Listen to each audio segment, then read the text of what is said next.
رب اشرح لی صدری ویسر لی امری واحلل عقدۃ من لسانی یفقہوا قولی۔ السلام علیکم ورحمۃ اللہ وبرکاتہ۔ ناظرین، پروگرام شہر رمضان کے ساتھ آپ کی خدمت میں حاضر ہوں۔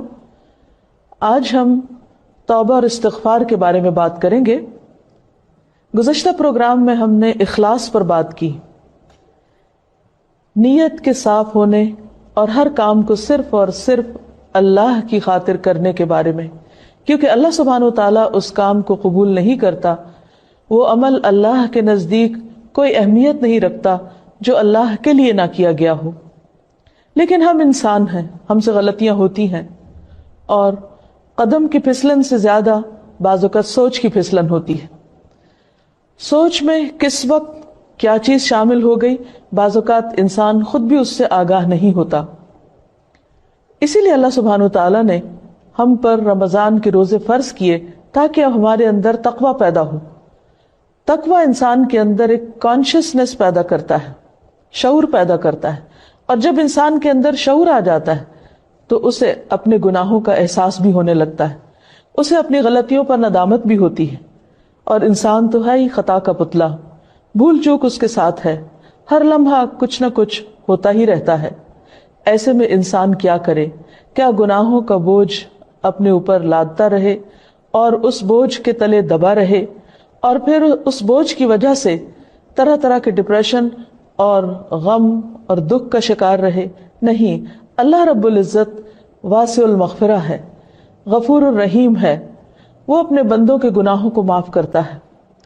رمضان کا مہینہ اس اعتبار سے ایک بہترین موقع ہے کہ ہم سب اپنے رب کی طرف رجوع کریں، انفرادی طور پر بھی اور اجتماعی طور پر بھی، اور اپنے گناہوں کی معافی مانگیں۔ اللہ تعالیٰ کا وعدہ ہے کہ جو شخص سچے دل سے گناہوں کی معافی مانگے گا، اللہ تعالیٰ اس کو ضرور معاف کر دے گا، اور اللہ تعالیٰ کو معاف کرنے میں کچھ مشکل نہیں۔ قرآن مجید میں اللہ تعالیٰ فرماتے ہیں، قُلْ يَا عِبَادِيَ الَّذِينَ أَسْرَفُوا عَلَىٰ أَنفُسِهِمْ لَا تَقْنَطُوا مِن رَحْمَةِ اللَّهِ إِنَّ اللَّهَ يَغْفِرُ الذُّنُوبَ جَمِيعًا۔ آپ کہہ دیجئے کہ اے میرے بندو، جنہوں نے اپنی جانوں پر زیادتی کی ہے، جنہوں نے خود پر ظلم کیا ہے، لا تقنطوا من رحمت اللہ، اللہ کی رحمت سے مایوس نہ ہو جاؤ، بے شک اللہ سارے گناہ معاف کر سکتا ہے۔ زکوٰۃ ادا کرنے والا جنتی ہے۔ حضرت ابو ہریرہ کہتے ہیں کہ ایک اعرابی نبی اکرم صلی اللہ علیہ وسلم کی خدمت میں حاضر ہوا اور عرض کیا، مجھے ایسا عمل بتائیے جسے کرنے سے میں جنت میں داخل ہو جاؤں۔ آپ نے فرمایا، اللہ تعالیٰ کی عبادت کرو، اس کے ساتھ کسی کو شریک نہ کرو، فرض نماز قائم کرو، فرض زکوٰۃ ادا کرو، اور رمضان المبارک کے روزے رکھو۔ اس نے کہا، اللہ کی قسم میں اس سے زیادہ کچھ نہ کروں گا۔ جب وہ آدمی واپس ہوا تو آپ نے فرمایا، جسے جنتی آدمی دیکھنا پسند ہو وہ اسے دیکھ لے۔ اسے بخاری نے روایت کیا ہے۔ تو اس سے کیا پتہ چلتا ہے کہ جو لوگ اپنے فرائض ادا کریں، اور اس موضوع کی مناسبت سے جو زکوٰۃ ادا کرنے والا ہے وہ اپنے اس فعل کی وجہ سے جنت میں جائے گا، جبکہ وہ باقی فرائض بھی ادا کرے۔ زکوٰۃ ادا کرنے والے کے ایمان کی گواہی رسول اللہ صلی اللہ علیہ وسلم نے دی ہے۔ حضرت ابو مالک اشعری سے روایت ہے کہ نبی اکرم صلی اللہ علیہ وسلم نے فرمایا، وضو اچھی طرح کرنا نصف ایمان ہے۔ کبھی ہم نے سوچا کہ یہ بھی ایمان کا حصہ ہے؟ جب ہم طہارت حاصل کر رہے ہوتے ہیں تو گویا ایک طرح سے اپنے ایمان کی بھی تجدید کر رہے ہوتے ہیں۔ اور الحمدللہ کہنا میزان کو نیکیوں سے بھر دیتا ہے۔ سبحان اللہ اور اللہ اکبر کہنا آسمان اور زمین کو نیکیوں سے بھر دیتے ہیں۔ کہیے الحمدللہ، سبحان اللہ، اللہ اکبر۔ جب ایسی کوئی حدیث سنا کریں، پڑھا کریں، فوراً ساتھ ہی عمل کر لیا کریں، کیونکہ پھر تو پتہ نہیں یاد کب تک رہتی ہے کب تک نہیں، لیکن جس وقت سامنے آئی چیز اسی وقت اس کو کر گزرے۔ نماز قیامت کے دن روشنی ہوگی، سبحان اللہ، اور زکوٰۃ صاحب ایمان ہونے کی دلیل ہے۔ صبر کرنا روشنی ہے، یعنی جو انسان صبر کرتا ہے اللہ تعالیٰ اس کے مسئلے کا حل نکال دیتا ہے۔ روشنی سے مراد کیا؟ یعنی آپ غم کے گھونٹ پی رہے ہیں، تکلیف میں ہیں، صبر کر رہے ہیں، اور صبر کرتے ہوئے کوئی غلط کام نہیں کرتے، تو شیطان آپ کو سجھاتا ہے کہ آپ کے مسئلے کا حل کچھ بھی نہیں ہوگا، آپ کو سولوشن نہیں ملے گا، لیکن اللہ سبحانہ تعالیٰ اچانک آپ کے دل میں خیال ڈال دیتے کہ اچھا یہ کام ایسے نہیں، ایسے کر لو، اور آپ کو کہتے ہیں کہ او مجھے سمجھ آ گئی، مجھے کیا کرنا ہے۔ یہ کون سجھاتا ہے؟ یہ کہاں سے آتی ہے روشنی؟ یہ اللہ سبحانہ تعالیٰ آپ کو دے رہا ہوتا ہے، ٹھیک ہے۔ تو یہ جو صبر کے بعد آپ کو اجر ملتا ہے اور پھر ٹھنڈک ملتی ہے، جیسے پسینہ آنے کے بعد جسم ٹھنڈا ہو جاتا ہے، اسی طرح صبر کی شدت اور بھٹی سے گزرنے کے بعد بھی آپ کو ایمان کی حلاوت نصیب ہوتی، اور یقینی طور پر لازمی طور پر مسائل کا حل ملتا ہے، اور وہ اللہ سبحانہ وتعالیٰ اسباب پیدا کر دیتا ہے۔ اور قرآن تیرے حق میں حجت بنے گا، یعنی قیامت کے دن، یا تیرے خلاف حجت بنے گا۔ اسے نسائی نے روایت کیا ہے۔ عربی کی عبارت دیکھیے، اس میں آپ دیکھیے کہتے ہیں کہ والصلاۃ نور والزکاۃ برہان، والزکاۃ برہان، زکوٰۃ دلیل ہے کس بات کی؟ کہ تم مومن ہو، تو گویا ایمان کی علامت ہوئی۔ خالد بن اسلم کہتے ہیں کہ ہم عبداللہ بن عمر کے ساتھ نکلے تو ایک دیہاتی نے کہا مجھے اللہ تعالیٰ کے اس قول والذین یکنزون الذھب والفضة کے مطلب سے آگاہ فرمائیے۔ حضرت ابن عمر نے فرمایا جس آدمی نے سونا چاندی جمع کیا اور اس کی زکوٰۃ نہ دی تو اس کے لیے خرابی ہے، اور یہ آیت زکوٰۃ کا حکم اترنے سے پہلے کی ہے۔ جب زکوٰۃ فرض ہوئی تو اللہ تعالیٰ نے مال زکوٰۃ کے ذریعے اس کو پاک کر دیا، اسے بخاری نے روایت کیا ہے۔ اور زکوٰۃ ادا کرنے سے مال میں اضافہ ہوتا ہے، کیونکہ زکوٰۃ کا معنی کیا ہے؟ النمو والزیادہ، یعنی اس سے مال زیادہ ہوتا ہے، بڑھتا ہے اور ملتا ہے۔ ٹھیک ہے، اس کے علاوہ بھی کچھ اور فائدے ہیں جو دیگر احادیث میں بیان ہوئے ہیں۔ سب سے پہلی بات تو یہ کہ زکوٰۃ کی ادائیگی اللہ تعالیٰ کی اطاعت کا ذریعہ ہے، یعنی ہم اللہ سبحانہ وتعالیٰ کا ایک حکم مانتے ہیں، اور جب انسان اللہ تعالیٰ کی اطاعت کرتا ہے تو اللہ تعالیٰ ایسے بندے پر رحمت فرماتا ہے، اس کو ثواب دیتا ہے، اس کو عذاب سے بچاتا ہے، ایسا شخص اللہ کی رضا پاتا ہے۔ ٹھیک ہے، کیا کیا فائدے ہیں بتائیے اب مجھے۔ اطاعت کا موقع ملتا ہے، اللہ کا حکم مان رہے ہیں، کوئی معمولی بات نہیں ہے، اور اللہ کی رحمت آتی ہے اطاعت سے، اور ثواب ملتا ہے، جزا ملتی ہے، مال کا ایک درہم 700 اور کئی گنا انسان کو واپس اللہ سبحانہ وتعالیٰ دنیا اور آخرت دونوں جگہ لوٹاتا ہے۔ فرشتے دعائیں کرتے ہیں کہ اللہ جو دے رہا ہے اس کو اور زیادہ دے۔ اور کیا ملتا ہے؟ عذاب سے بچاؤ ہوتا ہے۔ اب یہ دو الگ الگ چیزیں، ایک ہے جنت کا ملنا اور ایک ہے عذاب سے بچنا۔ بعض لوگ جنت میں جائیں گے لیکن عذاب بھگت کے، ٹھیک، اور بعض لوگ جنت میں جائیں گے عذاب کے بغیر ہی۔ تو عذاب سے بچنے کا بھی موقع ملتا ہے انسان کو، کیونکہ مال کا دینا انسان کے لیے ایک حفاظت کا ذریعہ بن جاتا ہے۔ آگے انشاءاللہ ہم دیکھیں گے کہ کس طرح قبر میں حفاظت ہوتی ہے زکوٰۃ اور صدقات دینے سے، اور باقی بھی حشر کے دن کیا انسان کو فائدے ہوں گے۔ اور پھر یہ ہے کہ اللہ کی رضا حاصل ہوتی ہے، پھر اللہ سبحانہ وتعالیٰ کے قرب کا ذریعہ ہے۔ اللہ عز و جل فرماتا ہے جو شخص میرے کسی دوست کی تذلیل کرتا ہے وہ مجھ سے جنگ کو حلال کر لیتا ہے۔ یعنی ایک شخص اگر اللہ کا محبوب ہے، اللہ کا پیارا ہے، اور کوئی اس کو ذلیل کرنے پہ تلا ہوا ہے تو اللہ سبحانہ وتعالیٰ خود اس سے نبٹ لیتا ہے۔ اور فرائض کی ادائیگی سے زیادہ بندہ کسی چیز سے میرا قرب حاصل نہیں کرتا۔ فرائض کی ادائیگی سے بڑھ کر بندہ کسی چیز سے میرا قرب حاصل نہیں کرتا۔ یعنی اگر آپ اللہ کے مقرب بندوں میں شامل ہونا چاہتے ہیں، شوق ہے نیئرسٹ ٹو اللہ سبحانہ وتعالی، تو سب سے زیادہ جو چیز آپ کو فائدہ دے گی وہ فرائض کی ادائیگی ہے۔ اپنے فرض پورے کیجئے، اور بندہ میرا قرب حاصل کرنے کے لیے مسلسل نوافل پڑھتا رہتا ہے حتیٰ کہ میں اس سے محبت کرنے لگتا ہوں۔ تو قرب فرائض سے ملتا ہے اور محبت نوافل سے۔ دوبارہ دہراؤں گی، کہیں موٹا کر کے اپنے پاس لکھ لیجئے، قرب فرائض کی ادائیگی سے اور محبت نوافل کی ادائیگی سے۔ پھر اگر وہ مجھ سے کچھ مانگتا ہے تو میں اسے عطا کرتا ہوں۔ اللہ اکبر، ہم سب چاہتے ہیں ہماری دعائیں قبول ہوں۔ اگر دعا کرتا ہے تو اسے قبول کرتا ہوں، اور مجھے اپنے کسی کام میں ایسا تردد نہیں ہوتا جیسا اپنے بندے کی موت پر ہوتا ہے، کیونکہ وہ موت کو پسند نہیں کرتا اور میں اسے تنگ کرنا اچھا نہیں سمجھتا۔ تو جو لوگ اللہ کے مقرب اور محبوب بندے ہوتے ہیں، اللہ سبحانہ وتعالیٰ انہیں موت کی تکلیف بھی نہیں دینا چاہتا۔ اللہ کی تائید پھر انسان کو حاصل ہونے لگتی۔ تو زکوٰۃ کی ادائیگی صرف ایک بوجھ سمجھ کے لے کے اچھا کتنے پیسے ہیں کیلکولیشن کرو، اتنے روپے بن گئے، اتنا زیور سے اتنے تولے سونا ہے، اتنے وہ بن گئے، اچھا اتنے بنتے، چلو لفافے میں ڈالو اور جا کے دے آؤ جہاں دینا ہے۔ کوئی روح نہیں، کوئی محبت نہیں، کوئی دل میں وہ احساس نہیں کہ ہم کیا کرنے جا رہے ہیں۔ تو کچھ بھی اللہ کے لیے دینا ہو تو بے روح نہ ہو، اس وقت اس کو گنتے ہوئے، کیلکولیٹ کرتے وقت، اس کا اہتمام انتظام کرتے وقت نہ تنگ ہونا ہے نہ پریشان ہونا ہے، محبت کے ساتھ اس کو ادا کرنا ہے کہ مجھے اس سے اللہ کا قرب ملے گا۔ اور اگر میں اضافے کے ساتھ دوں گی، یعنی اس میں صدقہ بھی ڈال دوں گی، تو اللہ کی محبت نصیب ہوگی، دعائیں قبول ہوگی اور آخرت بھی اچھی ہوگی۔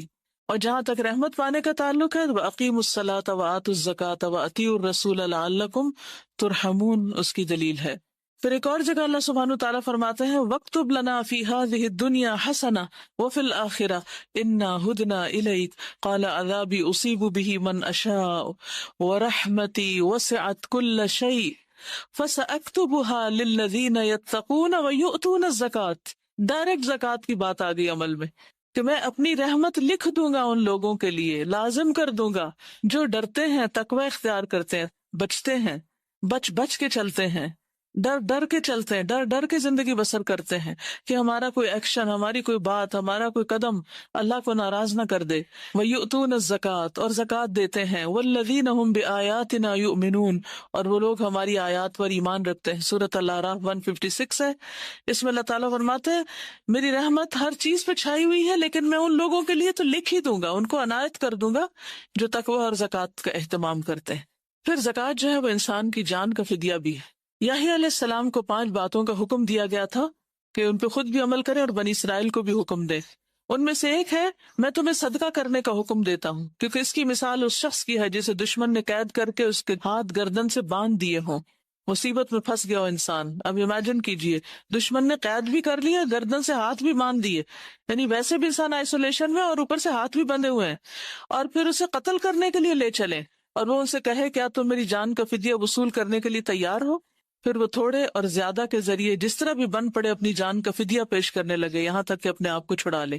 تو دنیا میں بھی جب حالات ایسے ہو جائیں کہ ہر چیز بندھ جائے تو کیا کریں؟ صدقہ دیں، اور خصوصاً اگر کوئی زکوٰۃ میں سے کمی بیشی رہتی ہو تو پہلے اس کو پورا کریں، کیونکہ نفلی صدقات زکوٰۃ کے قائم مقام نہیں ہو سکتے۔ واضح؟ پہلے اپنے فرض کو پورا کریں اور پھر اس کے بعد نوافل کی طرف توجہ دیں۔ پھر ایک اور فائدہ یہ ہے کہ گناہوں اور خطاؤں کو مٹانے کا باعث ہوتا ہے صدقہ اور زکوٰۃ۔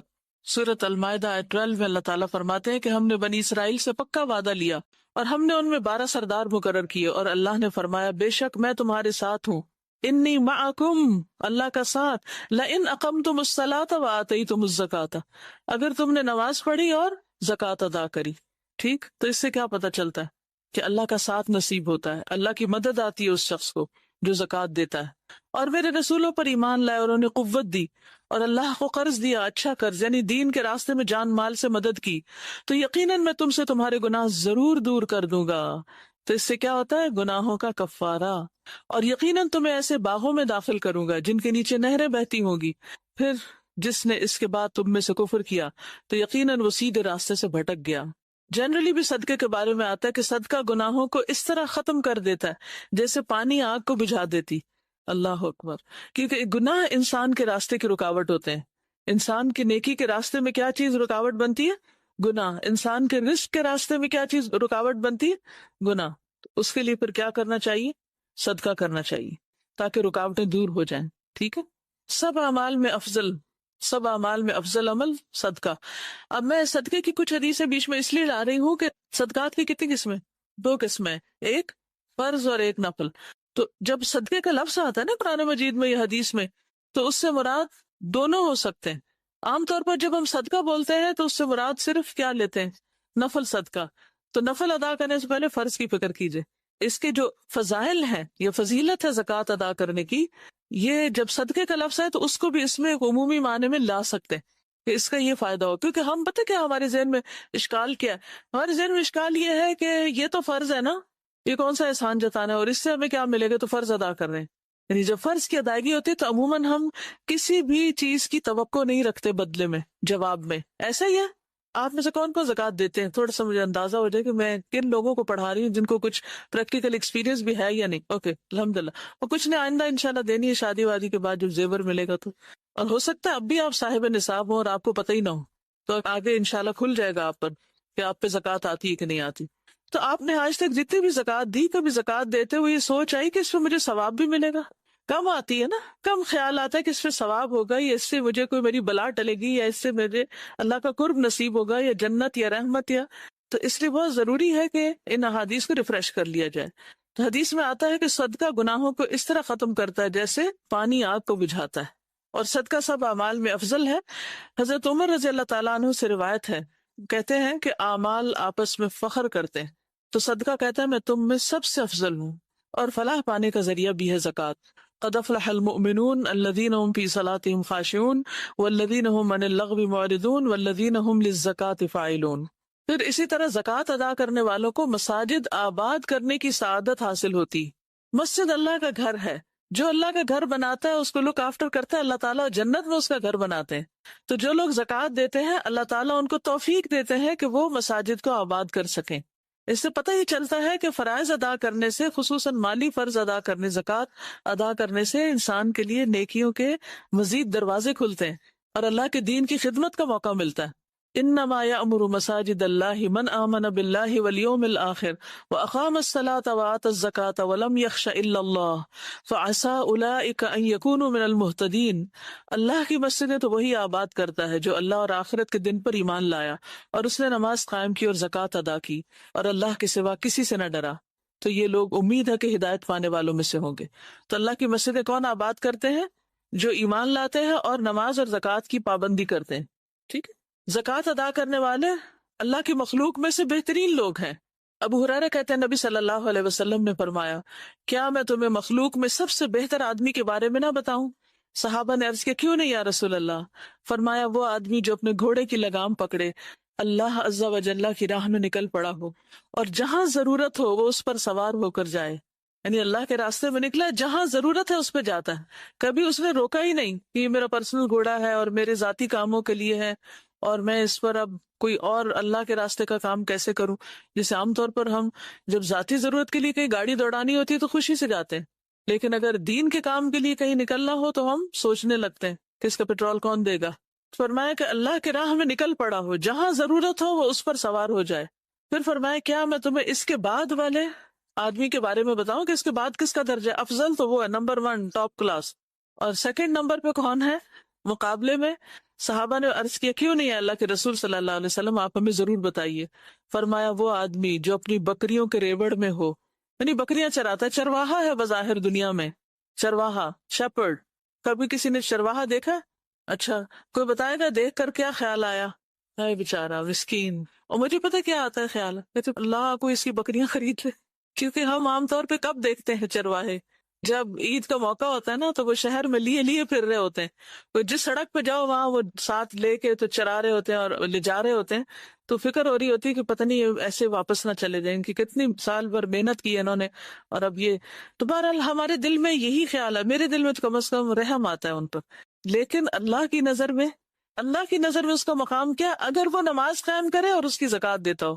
یاد رکھیے جو مال بڑھتا ہے اس پہ زکوٰۃ ہوتی ہے، جو مال بڑھتا ہے، جیسے بکریاں بڑھتی ہیں، تو جو بکریوں کے ریوڑ میں ہو نماز ادا کرے اور زکوٰۃ ادا کرے، کیونکہ اس کی دنیا وہی بکریاں ہیں نا، وہ ان کو چھوڑ کے نماز نہیں پڑھے گا کہ یہ کہیں گم نہ جائے، ادھر ادھر نہ نکل جائے، تو وہ اس حال میں بھی نماز پڑھتا ہے اور پھر دھیان رکھتا ہے اپنا پورا نصاب کا، وہ گن کے رکھتا ہے کہ کتنی بکریاں میری، اس میں سے کتنی زکوٰۃ ہوگی، کس تاریخ کو زکوٰۃ ہوگی، اور وہ اس کی زکوٰۃ ادا کرتا ہے۔ اور فرمایا کیا میں تمہیں مخلوق میں سب سے بدتر آدمی کے بارے میں نہ بتاؤں؟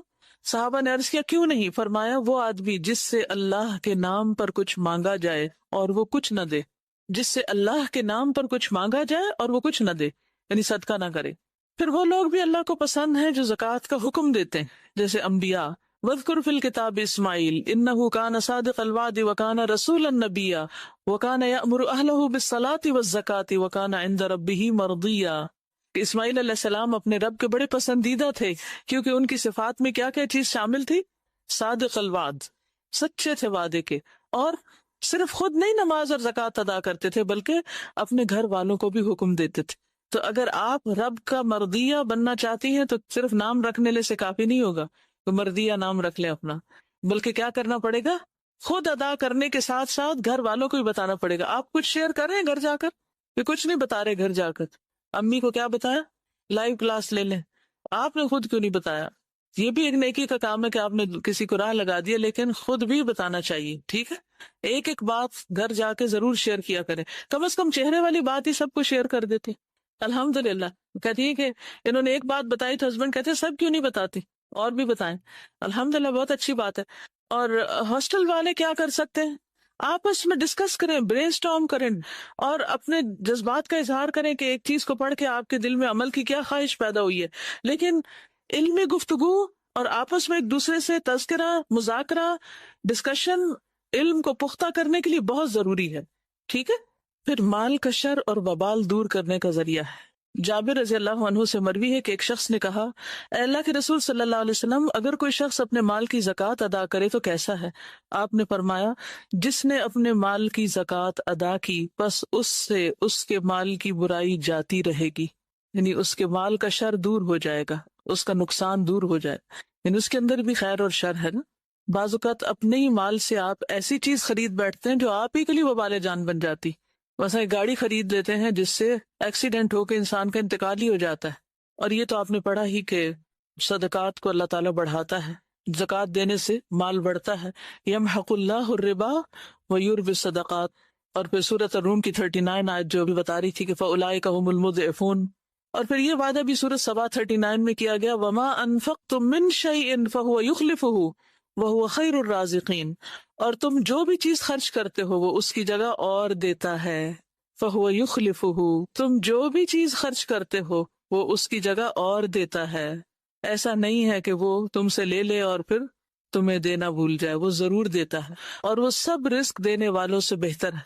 کوئی ماں باپ، کوئی بہن بھائی، دوست، عزیز، رشتہ دار، شوہر، کوئی بھی ایسا نہیں ہو سکتا کہ جو آپ کو اس طرح دے جو رب دیتا ہے.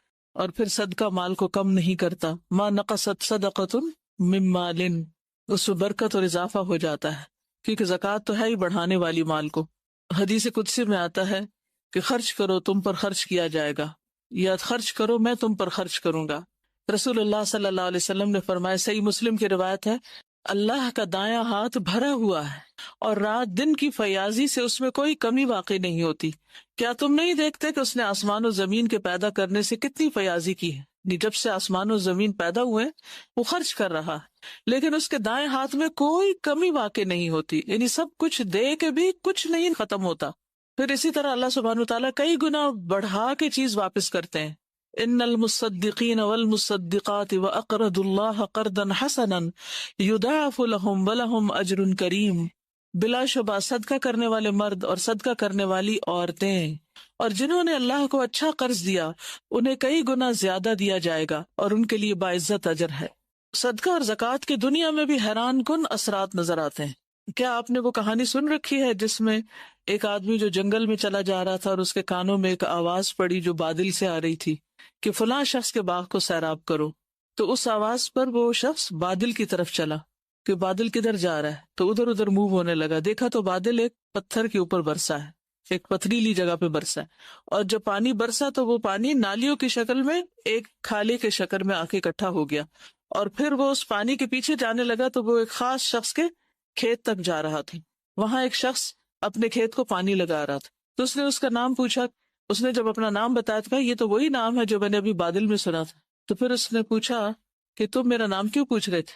تو اس نے کہا کہ میں نے بادل میں آواز سنی کہ جس کا یہ پانی ہے اور اس میں تمہارا نام لے کر کہا گیا کہ فلاں آدمی کے باغ کو سیراب کر دو، یعنی بادل کو حکم ملا کہ یہ پانی فلاں کے باغ کے لیے ہے.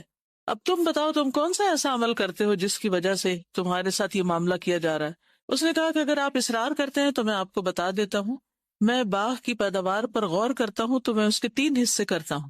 1/3 صدقہ کرتا ہوں، 1/3 دے دیتا ہوں، another 1/3 جو ہے اس کو اپنے گھر والوں کو کھلاتا ہوں، گھر والوں کی ضروریات پوری کرتا ہوں، اور باقی تیسرا حصہ یعنی ٹوٹل مال کے 3 حصے کر کے 1 صدقہ کر دیا، 1 گھر والوں کو دے دیا اور 1 واپس باغ میں ڈال دیتا ہوں، یعنی اس پر پھر مزید جو کچھ خرچ آتا ہے باغ کو سنوارنے میں وہ لگا دیتا ہوں. تو کتنی زبردست رسک مینجمنٹ تھی کہ اللہ نے دیا، اس میں اپنا حصہ حق بھی رکھا، گھر والوں کا رکھا، اور اس کے ساتھ ساتھ کیا کیا، غریبوں کو بھی یاد رکھا، صدقہ بھی کیا، اور پھر باغ کا بھی حق نہیں بھولا کہ جو دے رہا ہے اس کو بھی دیا جائے. پھر مال کا خرچ کرنا انسان کو سخی بناتا ہے. اب آپ کہیں گے یہ کیسے ہوتا؟ پتہ کیا ہے، انسان وہ کام بار بار کرنا چاہتا ہے اور کرنا چاہتا ہے جس کے کرنے سے اس کو مزہ آتا ہے. تو جب آپ اللہ کے راستے میں دیتے ہیں تو آپ کو خوشی ہوتی ہے، اس خوشی کا مزہ پھر لینا چاہتے ہیں، پھر آپ اور کرتے ہیں، پھر آپ اور کرتے ہیں، تو اس طرح نفس میں فراخی آتی چلی جاتی. ابو ہریرہ سے روایت ہے، انہوں نے نبی صلی اللہ علیہ وسلم کو یہ فرماتے ہوئے سنا کہ بخیل اور خرچ کرنے والے کی مثال ایسے دو لوگوں کی ہے جن کے بدن پر لوہے کے دو کرتے ہیں، ان کے سینے سے ہنسلی تک جیسے جیکٹ ہوتی ہے. جب خرچ کرنے والا خرچ کرتا ہے تو اس کے تمام جسم کو وہ کرتا چھپا لیتا ہے اور تمام جسم پر پھیل جاتا ہے، یعنی اس کی کنڈیاں کھلنے لگتی ہیں، وہ لمبا ہونا شروع ہو جاتا ہے اور اس کی انگلیاں اس میں چھپ جاتی ہیں، بازو بھی لمبے ہو جاتے ہیں، چلنے میں اس کے پاؤں کا نشان مٹ جاتا ہے، یعنی اس کے نیچے بھی لانگ ڈریس بن جاتا ہے. لیکن بخیل جب خرچ کرنے کا ارادہ کرتا ہے تو اس کا ہار ہلکا ایک دوسرے سے چمٹ جاتا ہے، تانگ ہونے لگتا ہے، اور پھر وہ اسے کھولنا چاہتا تو کھلتا نہیں اور وہ کچھ دے نہیں پاتا. تو یہ دو ڈفرنٹ پرسنالٹیز ہیں.